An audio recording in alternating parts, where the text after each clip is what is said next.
The National Archives, of course, is the permanent home of the Declaration of Independence. For over 50 years, the Archives has hosted a ceremony on this day, July 4th, to celebrate our independence. And this is the kickoff event for all of today's patriotic activities in our nation's capital.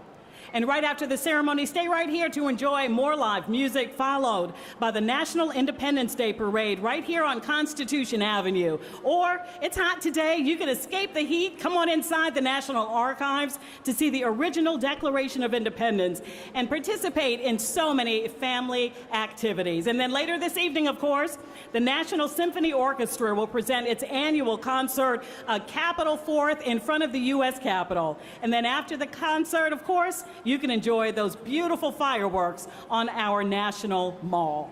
And many of you might have noticed our volunteers carrying the big signs with today's hashtag and other social media information. But if you haven't seen them, or you can point your attention to somebody with the sign, because we want everybody to know about the great ceremony that's happening right now, please post on social media. The National Archives is on Instagram and on X as US Nat Archives. So post away. Please share your 4th of July experience using that hashtag ArchivesJuly4. And after the ceremony, don't miss our special Declaration of Independence signing booth. That booth will be set up inside the museum along with other great family activities. So please stay around, enjoy the day, and celebrate our independence. And now, I ask that we all please rise for the presentation of the colors by the 2nd Continental Color Guard from the 3rd U.S. Infantry Regiment, the Old Guard. And that will be followed by the Marymount University Chamber Singers singing the National Anthem.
Now we have the 3rd U.S. Infantry Regiment, the Old Guard Fife and Drum Corps. Their uniforms are from the Revolutionary War era, and so is their music. And I'm pleased to present Command Sergeant Major Lutricia Fields to narrate their performance. Please join me in welcoming the Old Guard Fife and Drum Corps.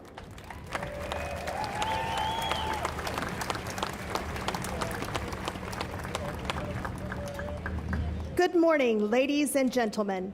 The United States Army Military District of Washington, under the command of Major General Trevor J. Bradenkamp, is proud to present the United States Army Old Guard Fife and Drum Corps.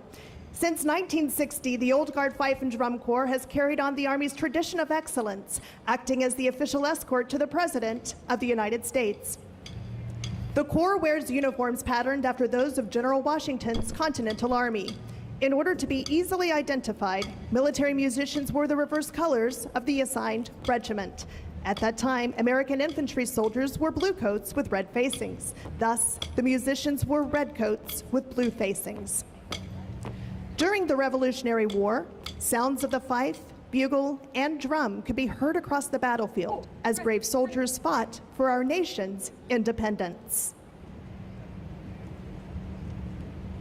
Ready, front.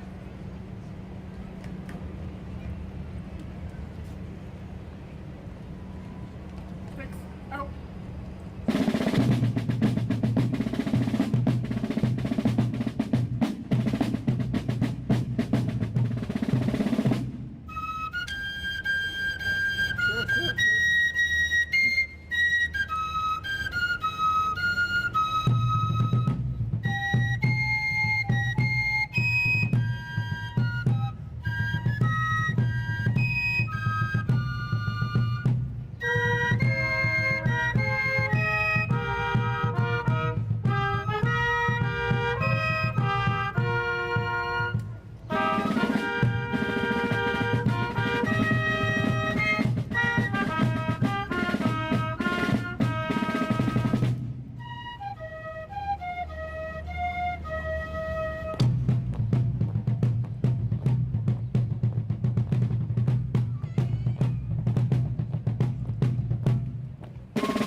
Soldier musicians harness the unifying power of music to rally the troops, express cultural identity, and entertain.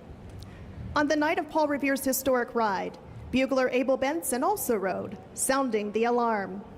Zeal Lew served as a fifer and drummer in 2 American wars and was praised for his bravery at the Battle of Bunker Hill.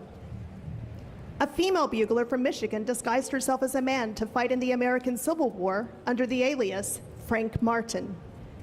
Alexander Johnson, a drummer and Civil War veteran, brought music back to his community by establishing a drum and bugle corps. Soldier musicians have been influential in shaping our nation's history. We're honored to highlight their individual contributions and recognize their selfless service.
composed on the home front and penned in soldiers' diaries, folk melodies have connected and inspired us throughout our nation's history. The Corps honors the legacies of our country's soldier musicians and all who have served with our stately and traditional troop step, set here to dawning of the day. A shared pride in our nation and the desire to find comfort in a new home ultimately brought Americans together to fight as one. Six, out.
On behalf of the Old Guard Commander, Colonel Thomas J. Kilbride, and the Fife and Drum Corps Commander, Chief Warrant Officer 3, Benjamin W. McMillan, it has been our pleasure performing for you today.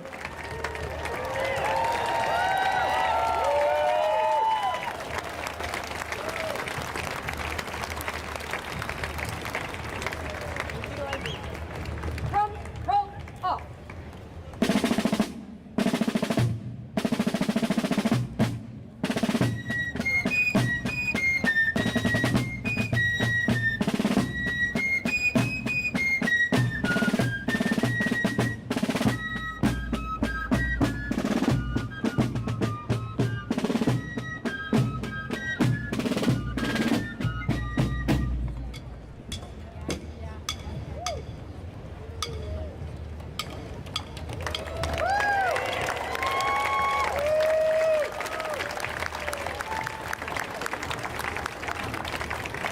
The Old Guard Fife and Drum Corps.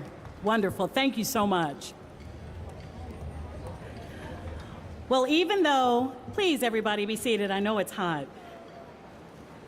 Even though this is the permanent home of the Declaration of Independence, that extraordinary piece of parchment is just one of billions of documents held in trust by the National Archives. The pieces of paper, the photographs, and the films in the holdings of the National Archives tell the story of democracy in the United States. And the mission of the National Archives is to make these documents available to you, the American people. Now, I'd like to introduce you to a very important person to whom our nation has entrusted the care of the Declaration of Independence. Please welcome to the podium the 11th Archivist of the United States, Dr. Colleen Shogan.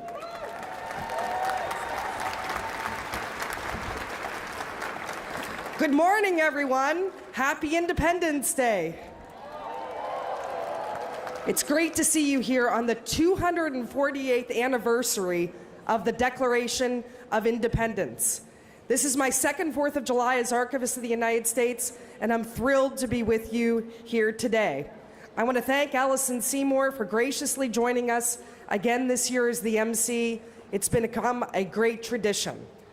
As we celebrate our independence this morning, I want to take a moment to reflect on the document we're here to celebrate today. You know, we have 13.5 billion documents in the National Archives, and the Declaration of Independence is my favorite. We all know that the Declaration is the document that created the United States. It asserted our separation from Great Britain as a new sovereign nation. Despite its title, the Declaration does a lot more than just declaring our independence, and that's why I love it so much. More importantly, it declares that all people are created equal and that everyone possesses individual rights that cannot be taken away. These statements can, yes, applause.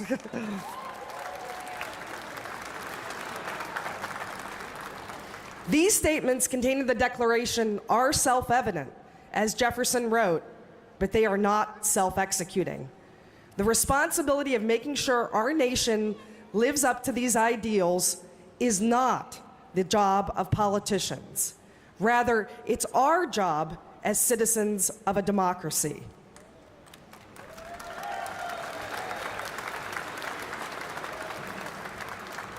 So as we come together here on the 4th of July in our nation's capital, let's do two things. First, let's celebrate the progress we have made in fulfilling the promises contained in the Declaration of Independence. From Seneca Falls to Selma, we have claimed our rights in pursuit of a more perfect union. It has not always been easy, but we are a more just and a more equal nation because of these struggles.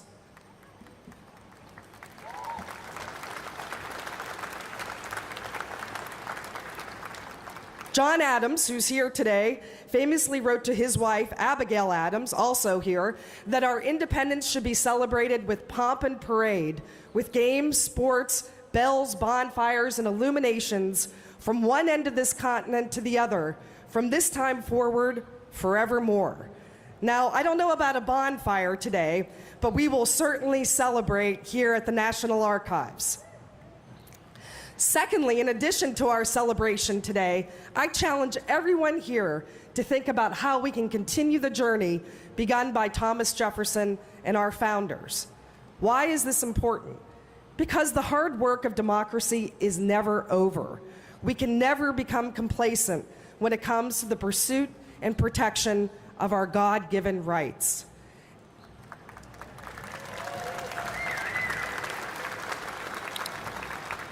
And while it's important to declare those rights proudly, as we will today, when we listen to the Declaration read out loud, we need to stand behind them as well. Now, as I said in the beginning of my remarks, today is America's 248th birthday. That means we have a big one coming up in only 2 years. As we prepare for our nation's 250th anniversary in 2026, I can share today that the motto we have selected for our celebration across the National Archives is Declaration 250. As the home of the Declaration, we will be celebrating the ideals of equality and liberty enshrined in it, commemorating 250 years of resilience and the pursuit of happiness. We will be announcing an entire year's worth of events, discussions, and activities soon. And the good news is, everybody is invited.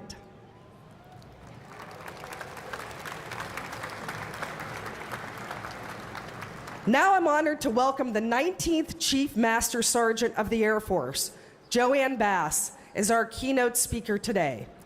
Chief Bass served over 3 decades in the United States Air Force.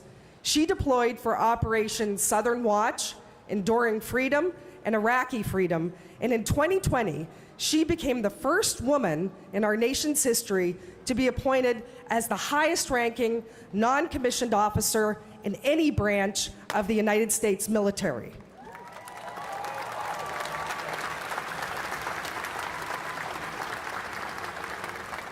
Congratulations on your accomplishments and your unique place in the history of the armed services. In today's ever-changing world, we face countless challenges at home and abroad. Your leadership was both indispensable and inspirational. Chief Bass, I'm honored you chose to join us today, and thank you for your service. Please join me in welcoming Joanne Bass to the podium.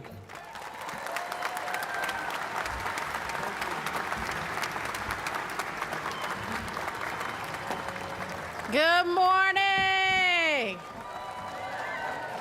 Thank you so much, Dr. Shogan. Good morning, ladies and gentlemen. How many of y'all are glad to be here today? How many of y'all are glad it's not 100 degrees out there? I am so excited to be here with you in our nation's capital. Dr. Shogan, National Archives team, thank you so much for this incredible honor. Let me tell you all about this amazing nation that we serve in. When the daughter of two immigrants with very humble beginnings could stand before you on the steps of our National Archives to celebrate our 248th Independence Day. My father came here from Germany with my grandparents when he was just 4 years old in search for a better life. He joined the United States Army and met my mother, one of the hardest working people I know, while serving in Korea. The both of them taught me life principles, like treating your neighbor well and to put in the work. In fact, I had to put in some serious work to even get $5 when I was growing up. How many of y'all had that same experience? Because of those principles, they got to see their daughter go on and serve in the United States Air Force, your Air Force, America, that's right, closing out my career as a 19th Chief Master Sergeant in the Air Force, caring for and advocating for the over 689,000 total force airmen. For more than 3 decades as a U.S. Airman, it was really easy, y'all, choosing my outfit every morning. I had the great privilege of wearing our nation's cloth every single day, along with a pair of combat boots, serving in your Air Force that flies, fights, and wins and delivers air power anytime, anywhere, so that we can have the freedoms that we all have today. Y'all give your Air Force a hand clap. Speaking of air power, before I go on, if you are a military member or a veteran, I'm going to ask you to please stand up or raise your hands, and you all join me in giving these folks a big hand clap of appreciation. Thank you.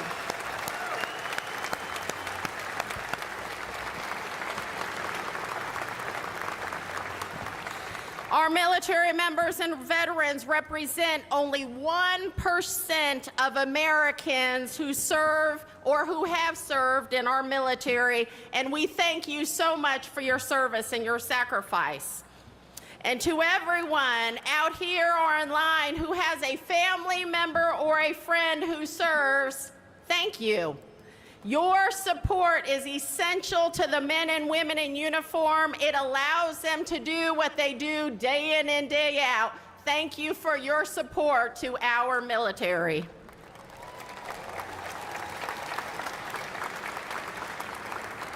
And while I'm at it, for those of you who might consider joining the military, no, I'm not a recruiter, but I absolutely encourage you to do so. In fact, when people asked me why I joined, I let them know that when I graduated high school, I wasn't quite mature enough yet to go to college. And I had a dad who was not going to pay for college. I needed a GI Bill, y'all. I also remember my dad saying 4 years in the military never hurt anybody. How many of y'all heard that? Well, he was right. And 4 years never hurt anybody, and 4 years turned into 31 years. And having the opportunity to serve alongside some of the greatest Americans I'll ever know, I have gained a true understanding of what it means to serve. In fact, in my former Pentagon office and now in my home office, I kept 3 pictures along my wall with 3 foundational principles that I always wanted to make sure that I kept front and center. The first principle, never forget where you came from. This is a picture of my dad giving me the oath of enlistment, one of the proudest moments of my life and probably his. Never mind the 90s air, #Aquanet. The second picture, never forget why you do what you do. This is a picture of Airman First Class Elizabeth Liz Jacobson, among the first killed in the Iraq War. She is my personal reminder that we stand on the shoulders of giants, and we owe it to those who paid the ultimate sacrifice to continue the fight to protect America's freedom.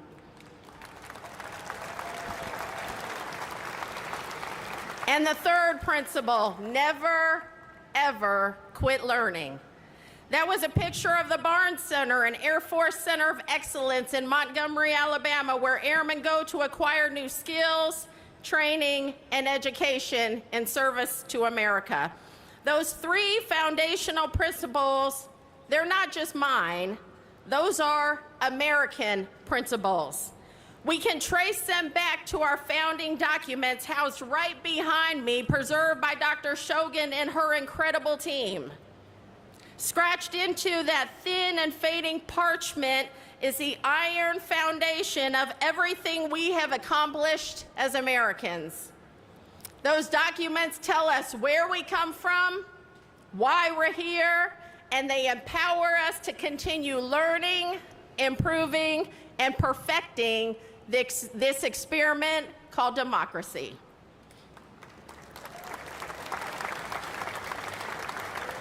It's how we went from a small agricultural economy in 1776 to the most powerful nation on earth in just a few short centuries.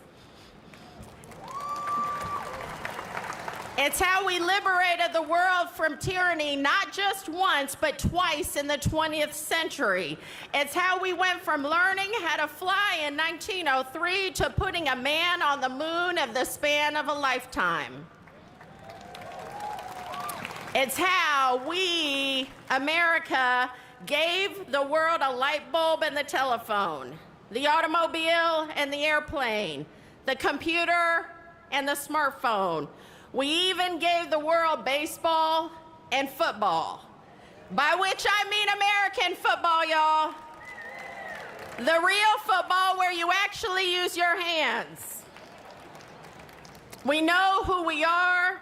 We know why we do what we do, and we never, ever stop learning and improving.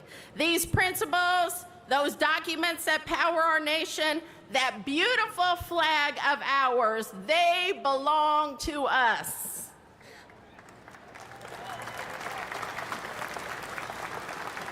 If you just look around even today, we are a diverse people from different walks of life, with different beliefs.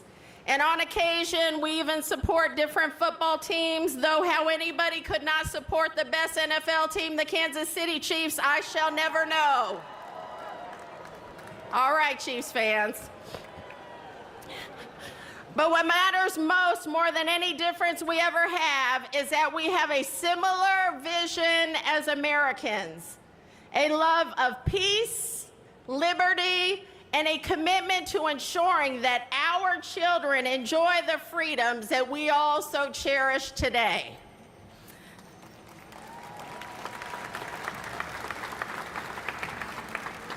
But here's the catch, y'all. Preserving those freedoms will require a whole-of-nation effort and a commitment to service. In fact, if we can all call it a national call to service, and not just by the folks who wear a military uniform. This will require all of us. It will require our government. It will require industry. It will require academia. It will require our communities, every single one of us, to do our part. Businesses, schools, teachers, coaches, firefighters, policemen, congressmen and women, parents, neighbors, and you know who else it's going to require? Our children. Kids, we need you, and I see a bunch of kids out there today, to be the best versions of yourself. That means studying hard, honing your science and math skills, learning a trade like carpentry, plumbing, electrical work. We need good tradespeople in America today. And we also need children to go to college. And most of all, to learn to be good citizens.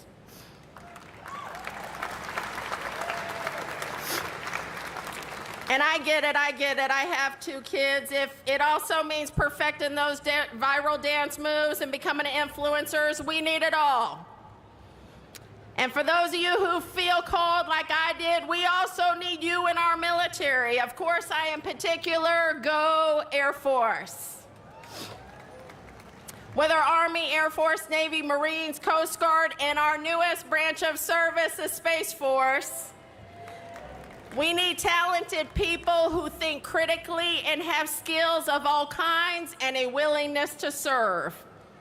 However, whether you serve in the military or not, if I can challenge you in any way, just like Dr. Shogan did, I'd like to challenge you in 2 ways that every single one of us here today can serve. And first, that is by recognizing the good in our fellow Americans.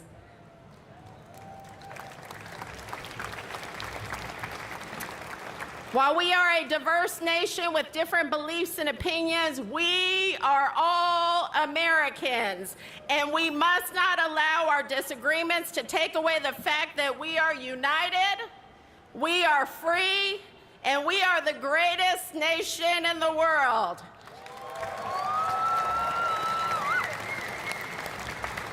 And there is far more that unites every single one of us than will ever divide us. And second, by getting involved in your community, whether volunteering in schools, coaching or mentoring our youth, cleaning up around the community, joining a civic organization, or giving a few hours of your time to a local shelter. As Dr. Shogan said, the hard work of democracy is never over, and our local towns and neighborhoods are the best place to carry on that work. The bottom line, regardless of how you serve, I'm asking and challenging every single one of you here to just serve.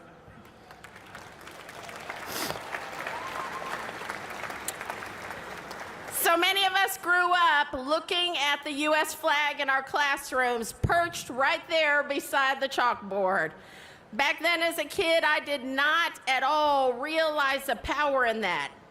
In fact, I simply saw a brightly colored banner, not knowing the true meaning of the flag of the United States of America.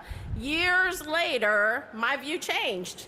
I saw it as my duty to carry that flag with strength and pride and to carry it in my uniform every single day.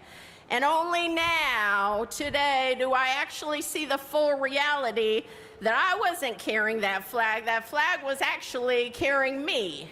It's what brought me, the daughter of 2 immigrants who love this country deeply, here before you today for this incredible honor. So for those of you who can, will you please stand and join me in reciting the Pledge of Allegiance to reaffirm our commitment to democracy, freedom, and loyalty to this amazing nation. I pledge allegiance to the flag of the United States of America and to the republic for which it stands, one nation, under God, indivisible, with liberty and justice for all. Thank you. Ladies and gentlemen, on this Independence Day, may we choose to serve our nation in some capacity or another. May we choose to see the good in one another, our fellow American, and may we take care of each other with brotherly love. May God bless you. May God bless America. Happy birthday, America!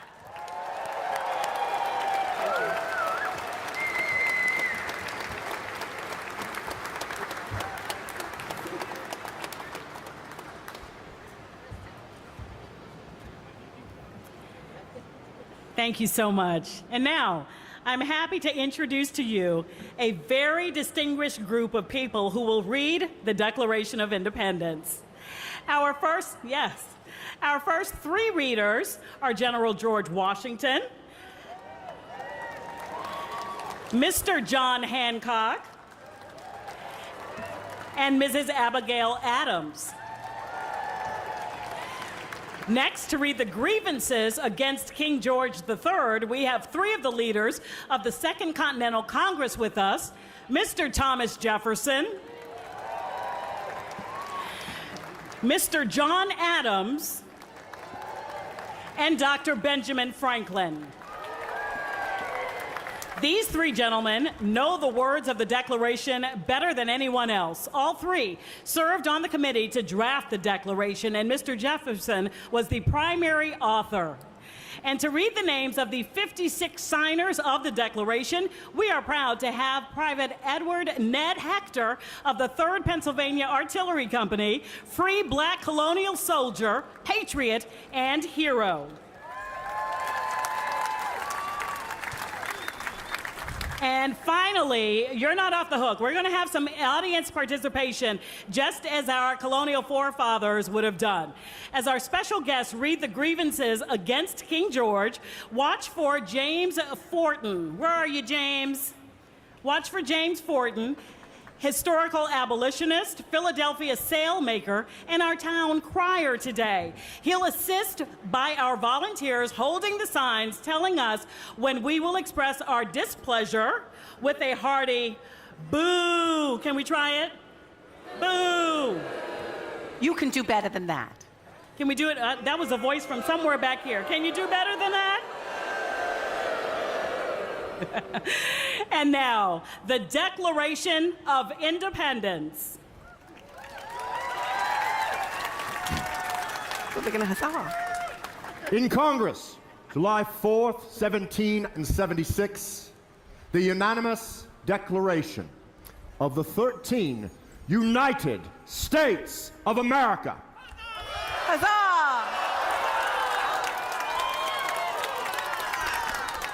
When, in the course of human events, it becomes necessary for one people to dissolve the political bands which have connected them with another, and to assume among the powers of the earth the separate and equal station to which the laws of nature and of nature's God entitle them, a decent respect to the opinions of mankind requires that they should declare the causes which impel them to the separation.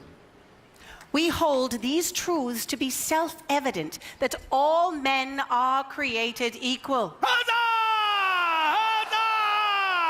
Huzzah!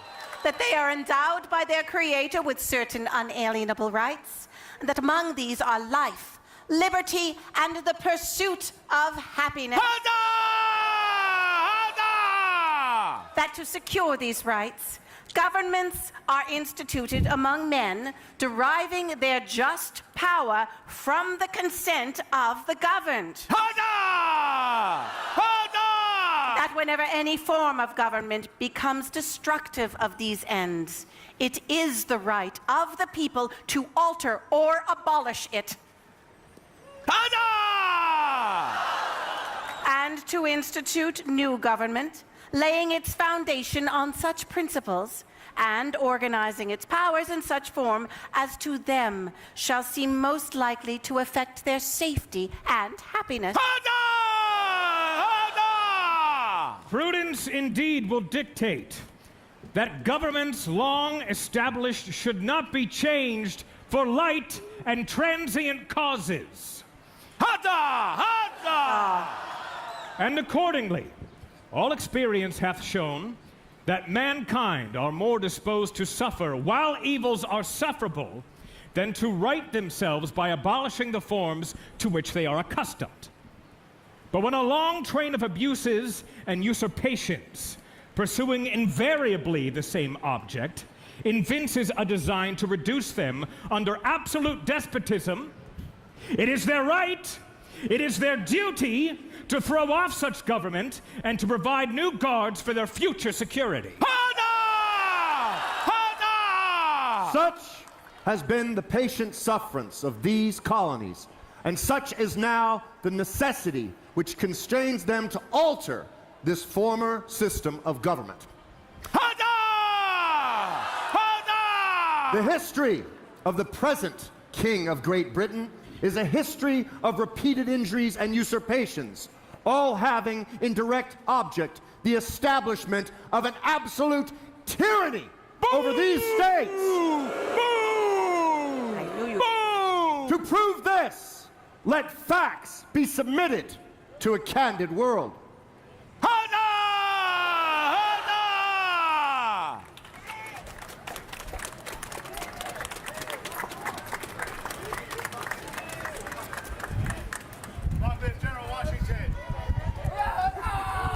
He has refused Not his too assent to laws, the most wholesome and necessary for the public good. Lots of booing.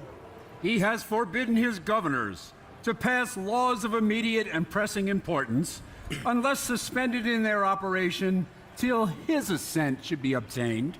And when so suspended, he has utterly neglected to attend to them. He has refused to pass other laws for the accommodation of large districts of people, unless those people would relinquish the right of representation in the legislature, a right inestimable to them and formidable to tyrants only.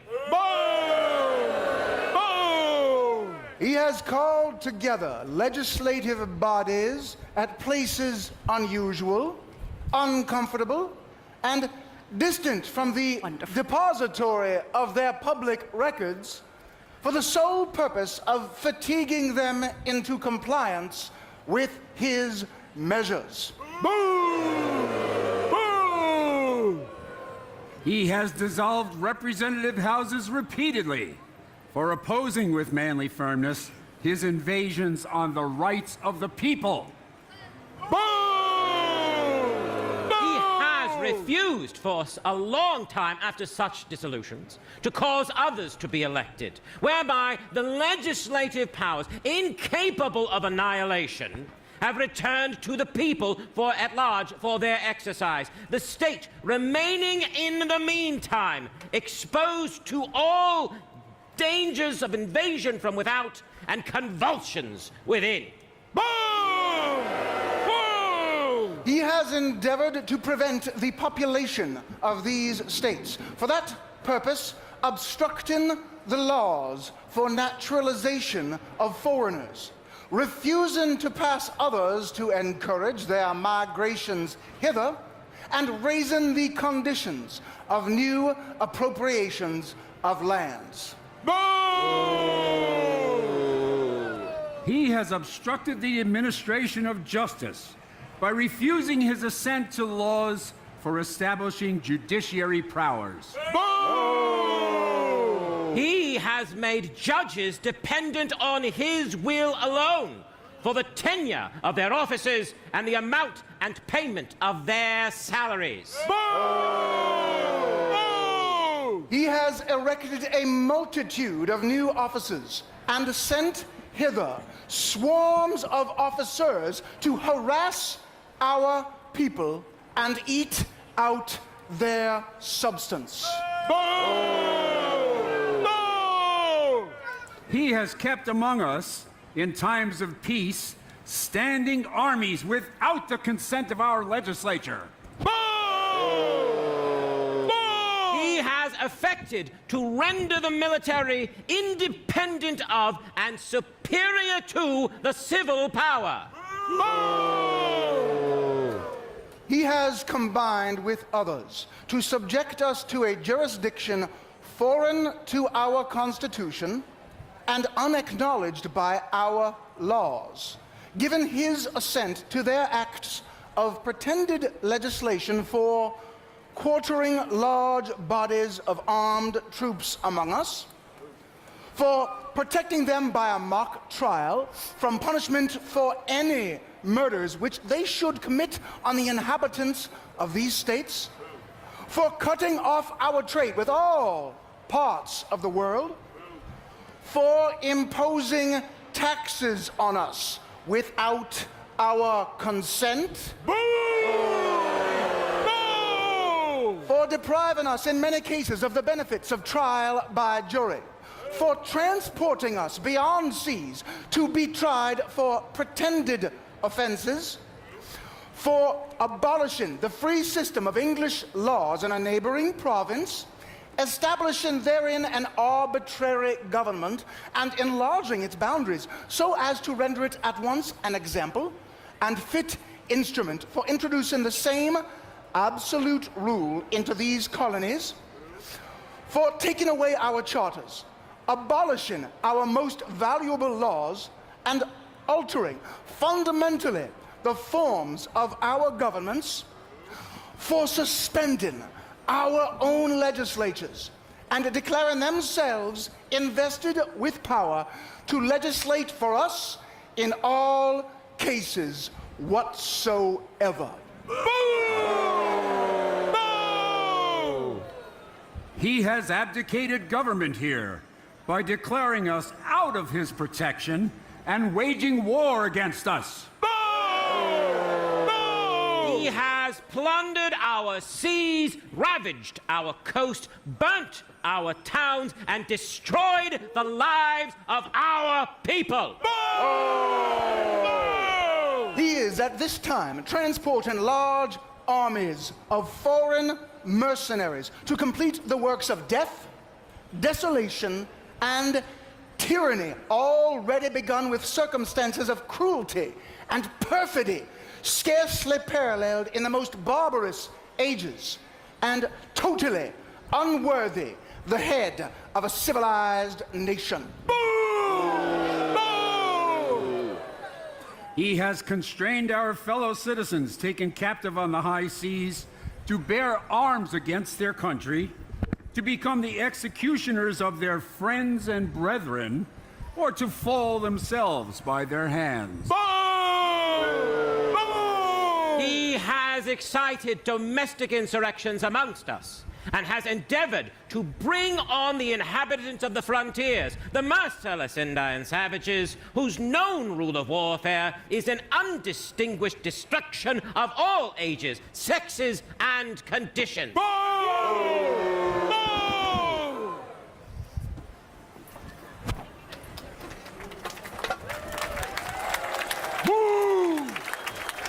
Well done.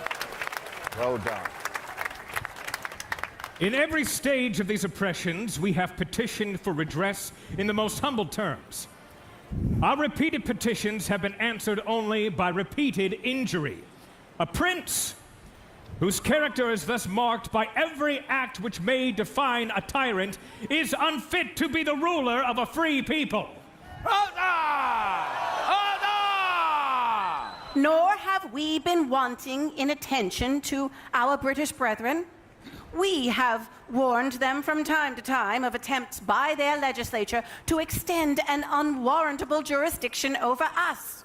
We have reminded them of the circumstances of our emigration and settlement here. We have appealed to their native justice and magnanimity, and we have conjured them by the ties of our common kindred to disavow these usurpations which would inevitably interrupt our connections and correspondence. They, too, have been deaf to the voice of justice and consanguinity. We must, therefore, acquiesce in the necessity which denounces our separation and hold them, as we hold the rest of mankind, enemies in war, in peace, friends. We, therefore, the representatives of the United States of America, in General Congress assembled, appealing to the Supreme Judge of the world for the rectitude of our intentions, do in the name and by the authority of the good people of these colonies, solemnly publish and declare that these united colonies are and of right are to be free and independent state.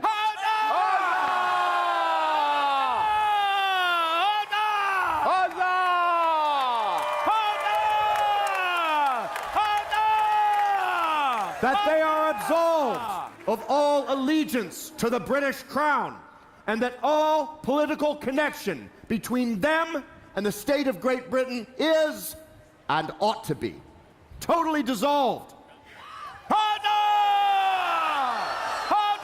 And that as free and independent states, they have the full power to levy war, conclude peace, contract alliances, establish commerce, and to do all other acts and things which independent states may of right do.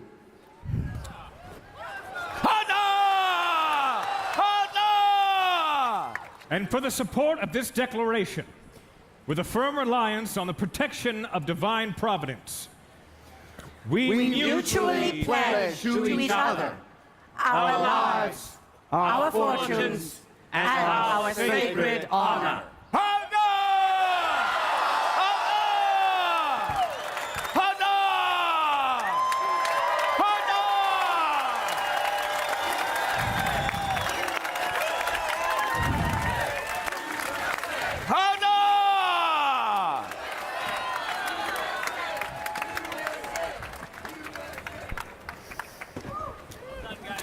Thank you, General Washington, Mr. Hancock, Mrs. Adams, Mr. Jefferson, Mr. Adams, Dr. Franklin, and Mr. Fortin. How stirring it is to hear those words just as they were written 248 years ago. How about another rousing round of applause?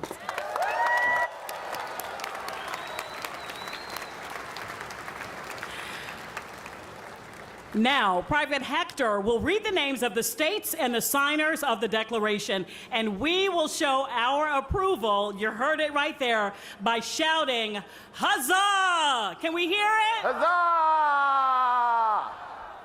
Once again, watch for the town crier, assisted by our volunteers, holding those signs to show you when to shout. So, after Private Hector reads the names of the signers from each state, let's huzzah our approval.